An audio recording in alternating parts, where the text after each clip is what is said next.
रही है, भगवान कुछ काम कर रहे हैं। होता है कभी काम करते करते कभी चोट लग जाती है, तो भगवान काम कर रहे हैं तो पता नहीं कुछ कर रहे थे तो वो हाथ में चोट लग गई, तो अंगुली से वो रक्त बहने लगा, और रक्त जब निकला तो भगवान का जो पीताम्बर है वो रक्त रंजित हो गया। पूरे वस्त्र में केवल रक्त ही रक्त वो बहने लगा, तेज धारा से कोई नस कट गई, पूरे वस्त्र रक्त रंजित हो गए।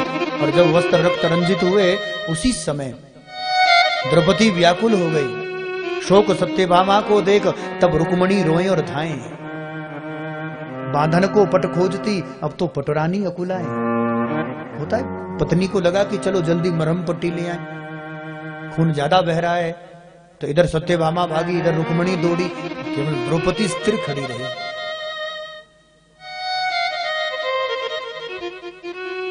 स्थिरता क्या भाई बहन? जगत, हम जगत में बाहर की ओर दौड़ते हैं, आत्मचिंतन में अंदर की ओर दौड़ते हैं। स्थिर वही होगा जो जिसकी इंद्रियां बहिर्मुखी ना होकर के अब अंतर्मुखी हो गई है। इस यहाँ पर द्रौपदी अंतर्मुखी है, वो बाहर की यात्रा नहीं कर रही, वो बाहर नहीं दौड़ी, वो अंदर दौड़ी, क्योंकि समाधान अंदर से मिलेगा, बाहर से मिलने वाला भी नहीं है। जीवन में कोई उलझन आ जाए, और इस बात को बड़ा आप प्रैक्टिकली भी कर सकते हैं, जीवन में कोई कष्ट आ जाए, संकट आ जाए, उलझन आ जाए, समस्या आ जाए, उस समय बाहर मत दौड़ो, एकांत में बैठकर अंतर्मुखी हो जाओ। अंदर से जो जवाब आएगा वो आत्मा की आवाज सुन लेना, उससे अच्छा जवाब आपको बाहर कहीं मिल ही नहीं सकता। वो जो अंतरात्मा की आवाज। शोक सत्यभामा को देख जब रुक्मणी रोए और धाएं, बांधन को पट खोजती अब तो पटरानी अकुलाए। तब लग देवी द्रौपदी ने देखे हैं यदुवीर, अंगुरी बांधन को तुरंत चीरियो अपनो चीर। उन्होंने कहा बाहर क्यों जाना है, जो हमारे पास उपलब्ध है उसके लिए मेडिकल स्टोर क्यों जाए? दवाई तो है घर पे, इलाज तो यहीं पर है, कपड़ा ही तो बांधना है। तो जो साड़ी का पल्लू है, हमारी माताएं जो लगाती ढाटू, क्या कहते हैं, हाँ, वो जो ओढ़नी है, वो पल्लू उतार करके तो चीर दिया, और चीर करके अंगुली में बांधने लगी। तो भगवान ने पूछा, ये बहने या द्रौपदी तू प्रयाग क्या कर रही है? गई थी सत्यभामा, गई थी रुक्मणी, कहते हाँ, लेकिन वो दौड़ बाहर की ओर थी, गई तो मैं भी थी खड़े खड़े, लेकिन अंदर की ओर दौड़ी थी। इसलिए ये समाधान निकला। तो भगवान ने कहा कि ठीक, लेकिन इतनी सुंदर साड़ी क्यों खराब कर दी? तो द्रौपदी का प्रेम देखिए, द्रौपदी कहती है, प्यारे घनश्याम यदि काम आए आपके, काट दूं नसों को, ये तो रेशम के धागे हैं। प्यारे घनश्याम यदि काम आए आपके, काट दूं नसों को, ये तो रेशम के धागे हैं। धागे भी साधारण, इनका कौन मोल, ना दुल्हन के जोड़े हैं ना दुल्हा के पागे।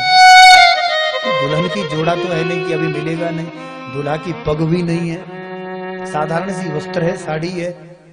तो उन फिर भी कहते हैं फिर साड़ी तो खराब हो गई, कम से कम सत्यभामा का इंतजार कर लेते, रुक्मणी भाग कर गई है वो। द्रौपदी कहती हमने ये साड़ी फाड़ी नहीं, तो कहते अंगुली में क्या लगा है, झूठ बोल रही हो? द्रौपदी कहते सत्य कह रही हूं प्रभु, मैंने नहीं फाड़ी हो चीर, पीर देखकर हो अधीर, धागे ही स्वयंनाथ चीर छुड़कर भागे हैं। वो धागे हैं अभागे, जो बढ़े नहीं आगे, भाग उन्हीं के जागे हैं जो अंगुली पर लागे हैं। आज तो भाग्यशाली वो है जो आपसे जुड़ गया है। वस्त्र किस काम का, जो आपके मतलब का नहीं प्रभु। मैंने नहीं फाड़ी हो चीर, यहाँ तो पीर देखकर हो अधीर, धागे ही स्वयंनाथ चीर छोड़कर भागे हैं। वो धागे थे अभागे, जो बढ़े ना आगे, भाग उन्हीं के जागे जो आज अंगुली पर लागे हैं। द्रौपदी कहती उनके इनके भाग्य थे। अब विचार करो, साड़ी का छोटा सा पल्लू अंगुली में लगे तो कितना, तो एक साड़ी का छोटा सा वस्त्र, चीर पट, वो भगवान से जुड़ा। लेकिन भाई बहन मैं निवेदन करूं, ये परमात्मा का एक नाम है अनंत। परमात्मा तो अनंत है, और वो साधारण जड़ वस्त्र भी वो अनंत से जुड़ करके अनंत ही तो होगा। जो अनंत से जुड़ा है वो वस्त्र अनंत से जुड़ा। और आज भरी सभा में जब द्रौपदी की लाज, दुशासन जब साड़ी खींच रहा है ना, तो अनंत से जुड़ करके वो अनंत होकर तब द्रौपदी की लाज की रक्षा करता है। ये अनंत से, अच्छा कथा भी इसीलिए, आप घर छोड़कर क्यों आए हो? मूल में तो हम उस अनंत से जुड़ना चाहते हैं। अब तक जो संसार से हमारी जो कनेक्टिविटीज है वहां से थोड़ा कुछ हम डिस्कनेक्ट हो जाए, कुछ संसार का जो जुड़ाव है, कुछ जो लगाव है, थोड़ा लगाव कम हो जाए, ये जो कनेक्शन बन गया है, ये जो हमारा जुड़ाव हो गया, ये कनेक्टिविटी टूट जाए और कुछ उधर कुछ उधर कनेक्शन हो जाए, कुछ उधर लगाव हो जाए। इसलिए तो कथा हो रही है, उस अनंत से जुड़ने के लिए बैठे। और भाई बहन अनंत से जुड़कर ही चलिएगा, ये कथा अनंत से जुड़ने के लिए बनी है। प्रेम जब अनंत हो गया, मेरा रोम रोम संत हो गया, देवालय बन गया ये तन, और फिर संत तो महंत हो गया। आज महंताई भी पैसे देकर आती है, लेकिन असली महंत कौन है? जब अनंत से जुड़ गए, हृदय में वो प्रेम अनंत हो गया, फिर मंदिर जाने की जरूरत भी क्या? देवालय बन गया ये तन, ये शरीर देवालय होता है, और इस मन मंदिर में तब भगवान प्रकट भी हो जाते हैं। प्रेम जब अनंत हो गया, मेरा रोम रोम संत हो गया, प्रेम जब अनंत हो गया,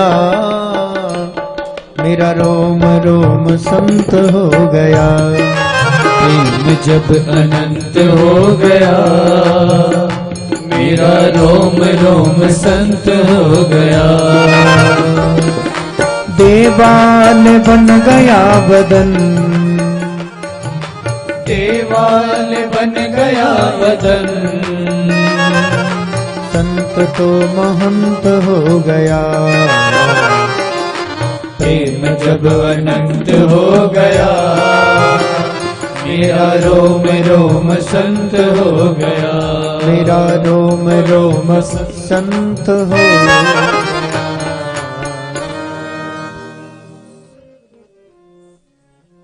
प्रेम अनंत हो जाए, फिर आपको संत बनने की जरूरत नहीं, आपका रोम रोम संत हो जाए। भाई बहन, द्रौपदी को तो लगा भी समय कि मैं किसकी शरण में जाऊं, लेकिन उत्तरा ने सोचा कि नहीं, इस समय सहायक तो एक ही है, इसलिए ना युधिष्ठिर की शरण में है, ना आज अर्जुन की शरणागति है, द्रौपदी भगवान की शरणागति है, और कह भी रही है।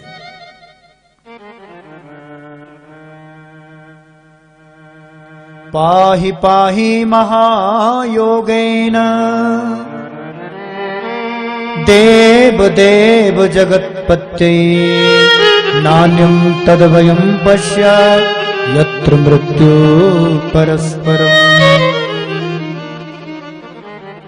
हे जगतपति, नान्यं तद्भयं पश्य, मैं देख रही हूं मेरी मृत्यु सामने, पर नान्यम तद्भय, मुझे मृत्यु को देखकर भय नहीं है।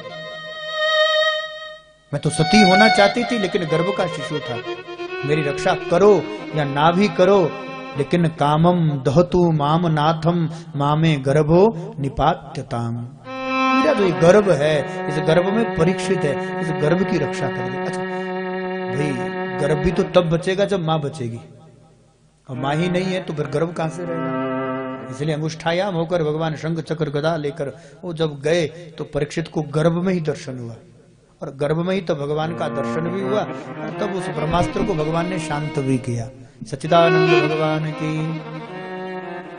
कुंती ने देखा दूर से, कुंती ने कहा कि देखो, जिसको मैं भतीजा समझती थी वो तो साक्षात अनंत श्री हरि है, विष्णु है, नारायण है, तो अब तक इसको भतीजा मानती रही। इसलिए कुंती ने ना इधर देखा ना उधर देखा, गई और जाकर के दंडवत, डंडे की तरह वो दंडवत होकर लेटकर प्रणाम करने लगी। एक और निवेदन भाई, द्रौपदी ने इसलिए दंडवत किया है क्योंकि उनको देह की सुधि नहीं है, मैं स्त्री हूं कि पुरुष हूं, अन्यथा स्त्रियों को कभी भी दंडवत नहीं करना चाहिए, शास्त्र में विधि नहीं है। माला का स्पर्श कभी पृथ्वी पर नहीं करना चाहिए, ब्राह्मण को, संत को कभी बिना आसन के धरती पर नहीं बैठना चाहिए, और स्त्रियों को कभी दंडवत नहीं करना चाहिए। ये 3 भार है।